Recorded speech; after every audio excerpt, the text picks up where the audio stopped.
एक जंगल में कालू कौवा रहा करता था।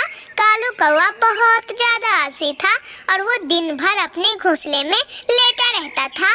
एक दिन टुनटुनी चिड़िया और बंटी कबूतर कालू कौवे के पास आते हैं और कालू कौवे से कहते हैं, अरे कालू भैया, क्या आप सारा सारा दिन अपने घोंसले में लेटे रहते हैं या सोए रहते हैं? कोई काम धंधा कर लीजिए, अब ठंड का मौसम आने वाला है।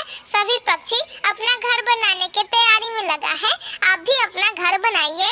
कालू कौवा गुस्से में उठता है और बोलता है, अरे यार, तुम लोग सुबह सुबह मेरा मूड खराब करने के लिए क्यों चले आते हो? तुम लोगों के पास कोई काम नहीं है क्या? जाओ ना, अपना काम करो ना। मेरी मर्जी, मैं अपना घर बनाऊं या ना बनाऊं, तुम लोगों से क्या होता है? जाओ ना, भागो यहाँ से। अरे चिड़िया, देखा, मैं कहता था कि भैंस के आगे बीन बजाने से कोई फायदा नहीं होने वाला है। ये आलसी है, इसके आगे तुम कितना भी बोल दोगी ये कुछ नहीं सुनेगा। चलो हम लोग चलते हैं। इतना कह के बंटी कबूतर और टुनटुनी चिड़िया वहाँ से चले जाते हैं और इधर आलसी कालू कौवा फिर अपने घोंसले में लेट जाता है और आराम करने लगता है। दूसरी तरफ बंटी कबूतर और टुनटुनी चिड़िया को घर बनाने के लिए लकड़ियाँ भी इकट्ठे हो गए थे। अरे बंटी भैया, हम लोगों ने तो लकड़ियाँ इकट्ठा कर ली हैं। अब चलो हम लोग अपना घर बनाने का काम स्टार्ट करते हैं, क्योंकि ठंड का मौसम जल्दी ही आने वाला है। हाँ चिड़िया, बात तो तुम एकदम सही कह रही हो। चलो चलो, हम लोग जल्दी जल्दी अपना अपना घर बना लेते हैं। इस बार मैंने भी सुना है कि जंगल में ठंडी बहुत जल्दी आने वाली है, और वो भी बहुत तगड़ी ठंडी। इतना कह के दोनों अपना काम स्टार्ट करते हैं। एक पेड़ पर टुनटुनी चिड़िया अपना घर बनाने लगती है और वहीं पास के पेड़ पर बंटी कबूतर भी अपना घर बनाने का काम स्टार्ट कर देता है। टुनटुनी चिड़िया का तो पूरा घर बन गया था और टुनटुनी चिड़िया अपने घर को देखकर बहुत खुश हो रही थी। दूसरी तरफ बंटी कबूतर ने भी मेहनत कर करके अपना पूरा घर बना लिया था और वो भी अपने घर को देखकर बहुत खुश था। तो कौवे को तो कोई फिक्र ही नहीं थी कि अब जल्दी ठंड का मौसम आने वाला है, लेकिन वो सारा सारा दिन अपने घोंसले में लेटा रहा करता था। 3-4 दिन और गुजर जाते हैं। जंगल में अब ठंड का मौसम आ गया था और जंगल में बर्फ गिरने भी स्टार्ट हो गए थे।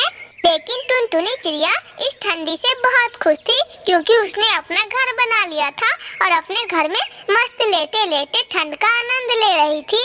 दूसरी तरफ बंटी कबूतर का भी यही हाल था, वो भी अपने घर में लेटे लेटे ठंडे ठंडे मौसम का आनंद ले रहा था। लेकिन बेचारा आलसी कौवा ठंड के मारे ठंड में कपकपा रहा था और बहुत पछता रहा था। अरे हे भगवान, ये मैंने क्या कर दिया? अगर मैंने भी मेहनत किया होता तो इस ठंडी में मुझे ऐसे कपकपाना नहीं पड़ता। मुझसे बहुत बड़ी गलती हो गई, लेकिन मुझे किसी पक्षी से मदद लेना ही होगा। मैं जाता हूँ। इतना कह के बेचारा कालू कौवा उस ठंडे मौसम में बंटी कबूतर के पास जाता है। अरे बंटी भाई, प्लीज मुझे अपने घर में रख लो। मैं कल से ही ठंड से कपकपा रहा हूँ। प्लीज प्लीज मुझे अपने घर में रख लो बंटी भाई, प्लीज। ए कालू कौवे, जाओ यहाँ से। रोने धोने का नाटक मेरे सामने मत करो, क्योंकि मैं और टुनटुनी चिड़िया तुम्हें पहले भी समझा चुके थे, लेकिन तुम तो ठहरे आलसी, कोई काम करते नहीं हो, तो कैसे ठंड में आनंद मिलेगा? जाओ और ठंड से कपकपाते रहो, मैं तुम्हारी कोई मदद नहीं करूँगा। इतना सुनकर बेचारा कालू कौवा ठंड में टुनटुनी चिड़िया के पास जाता है। अरे टुनटुनी बहन, मैं कल से इस ठंड से कपकपा रहा हूँ, प्लीज मुझे अपने घर के अंदर ले लो। मैं बंटी भैया के पास गया था, उसने मुझे अपने घर के अंदर नहीं लिया। टुनटुनी बहन, प्लीज मुझे अपने घर के अंदर ले लो। टुनटुनी चिड़िया को कालू कौवे के ऊपर दया आ जाती है और टुनटुनी चिड़िया कालू कौवे को अपने घर के अंदर ले लेती है। देख लिया ना कालू भैया, ना मेहनत करने का क्या इंजाम होता है। हम लोगों ने मेहनत किया और इस ठंड में अपना जीवन आराम से गुजार रहे हैं। अगर आपने भी मेहनत किया होता तो अपना जीवन आप भी आराम से बैठे बैठे गुजारते, समझे। ये बात सुनकर कालू कौवे को बहुत अफसोस होती है कि अगर मैंने भी मेहनत किया होता तो मेरा भी आज इन लोगों की तरह एक अपना घर होता। और कालू कौवा अपनी गलती पर बहुत अफसोस करता है। मेरे प्यारे दोस्तों, अगर आप लोगों को रोज रोज ऐसी ही मजेदार कहानियाँ देखनी है तो मेरे इस वीडियो को लाइक करके मेरे चैनल पीहू चिड़िया को सब्सक्राइब करना ना भूलिएगा। आपका धन्यवाद। एक जंगल में टुनटुनी चिड़िया रहा करती थी। टुनटुनी चिड़िया अपने पानी पूरी के ठेले पे बहुत मेहनत किया करती थी, इसीलिए उसके दुकान पे हमेशा पक्षियों की लाइन लगी रहती थी। दूसरी तरफ कालू कौवा का भी पानी पूरी का दुकान था, लेकिन उसका दुकान थोड़ा सा भी नहीं चलता था। हे भगवान, ना जाने ये दुष्ट चिड़िया भी ना अपने पानी पूरी में क्या मिलाती है। उसके दुकान पे हमेशा भीड़ लगी रहती है और मेरे दुकान पे कोई पक्षी देखने भी नहीं आता। मैं भी उससे उसका फेवरेट डिश पूछ के आता हूँ, वो क्या मिलाती है ऐसे अपनी पानी पूरी में। इतना कह के कालू कौवा वहाँ से टुनटुनी चिड़िया के पास चला जाता है। अरे टुनटुनी बहन, वो क्या है ना, मेरे दुकान पे तो एक भी ग्राहक नहीं आते और आपके दुकान पे हमेशा ग्राहक भरे पड़े रहते हैं। ऐसा आप क्या मिलाती है अपने गोलगप्पे में जो आपके पानी पूरी इतने टेस्टी रहते हैं, जरा मुझे भी बताइए। देखिए कालू भैया, मैं आपको अपना सीक्रेट नहीं बता सकती। ये सीक्रेट मेरी माँ ने मुझे बताया था और ये सीक्रेट मैं आपको नहीं बता सकती, नहीं तो सभी पक्षी आप ही के दुकान पे चले जाएंगे तो मेरा धंधा चौपट हो जाएगा। इसीलिए मैं आपको नहीं बता सकती, मुझे माफ करना। अरे जाओ चिड़िया, तुम्हें तो मुझे सीक्रेट बताना ही नहीं है, इसीलिए तुम मुझे नहीं बता रही हो। लेकिन एक दिन ऐसा आएगा तुम्हें सीक्रेट बताना ही पड़ेगा चिड़िया, बताना ही पड़ेगा। मैं जा रहा हूँ यहाँ से। इतना कह के गुस्से में कालू कौवा वहाँ से चला जाता है। पानी पूरी के पैसे से टुनटुनी चिड़िया का घर अच्छे से चल जाता था और टुनटुनी चिड़िया के पास उसका एक बेटा कुक्कू भी था। अरे वो टुनटुनी तो बहुत चालाक है, वो अपना सीक्रेट रेसिपी किसी को नहीं बताना चाहती, लेकिन मैं भी कालू कौवा हूँ, कैसे भी करके वो सीक्रेट रेसिपी जान कर ही रहूँगा। मुझे अपने दोस्त से मदद लेना होगा। इतना कह के कालू कौवा अपने दोस्त भूरे कौवे के पास चला जाता है। अरे दोस्त देखो ना, मैंने भी अपने जंगल में पानी पूरी का दुकान खोल रखा है और एक चिड़िया ने भी, और वो चिड़िया पता नहीं क्या मिलाती है अपने पानी पूरी में। उसका पानी पूरी बहुत टेस्टी रहता है। तुम मुझे कुछ ऐसा बताओ कि वो चिड़िया मुझे डर से अपना रेसिपी बताए। अगर ऐसी बात है कालू दोस्त, तो तुम क्या करो, उस चिड़िया के घर में कोई उसका बच्चा हो, उसे तुम किडनैप कर लो और उस चिड़िया से उसका सीक्रेट रेसिपी पूछना, वो जरूर तुम्हें अपना सीक्रेट रेसिपी बताएगी।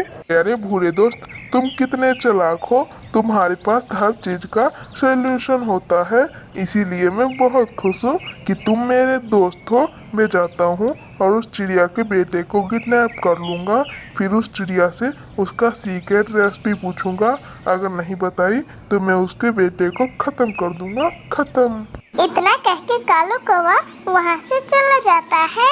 अरे तुम टुनटुनी चिड़िया के बेटे हो ना, बताओ मुझे वो क्या है ना, बुलबुल मिठाइयाँ बांट रही है और वो मिठाइयाँ सिर्फ बच्चों को दे रही है, इसीलिए मैं तुम्हें भी बताने आ गया। चलो मेरे साथ, बुलबुल से मैं तुम्हें मिठाइयाँ मंगा दूंगा, उसके बाद तुम मजे से खाना। अरे अंकल, सच?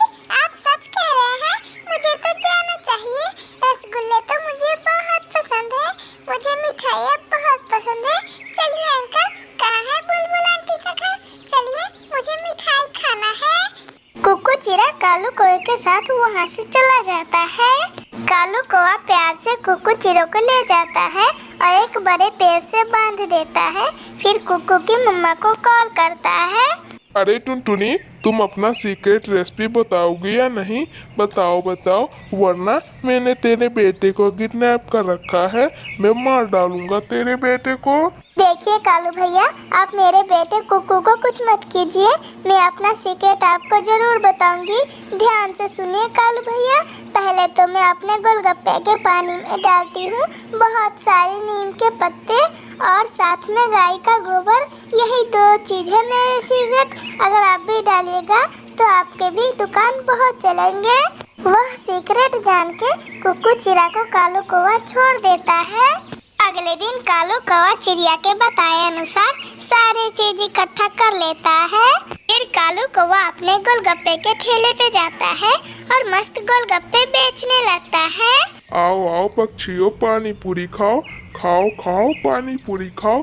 चिड़िया के जैसे पानी पूरी, टेस्टी टेस्टी पानी पूरी। आओ पक्षियों आओ, पानी पूरी खाओ। जगाचिल भूखा था और वो सीधा कालू कौवे के पास आता है। अरे अरे कौवे, जल्दी दो मुझे गोलगप्पे। मुझे बहुत जोर की भूख लगी है, मेरा पेट भर जाएगा। मैं तुम्हें ढेर सारे पैसे दूंगा।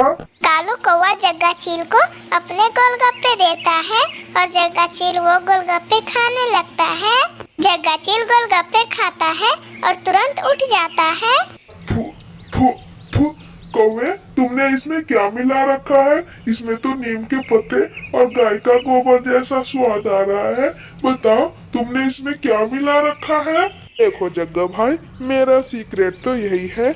मैं यही डाल के अपने पानी बनाता हूँ, बहुत टेस्टी लगते हैं ये। इतना सुनकर तो जगाचिल हद से ज्यादा गुस्सा हो जाता है और वो कालू कौवे को मारने लगता है। जगाचिल कालू कौवे को इतना मारता है कि कालू कौवा दोबारा से गोलगप्पे बेचने का सोच भी नहीं सकता था। मेरे प्यारे दोस्तों, अगर आपको ये कहानी अच्छी लगी हो तो प्लीज लाइक एंड सब्सक्राइब करके बेल आइकन दबाना ना भूलिएगा। आपका धन्यवाद।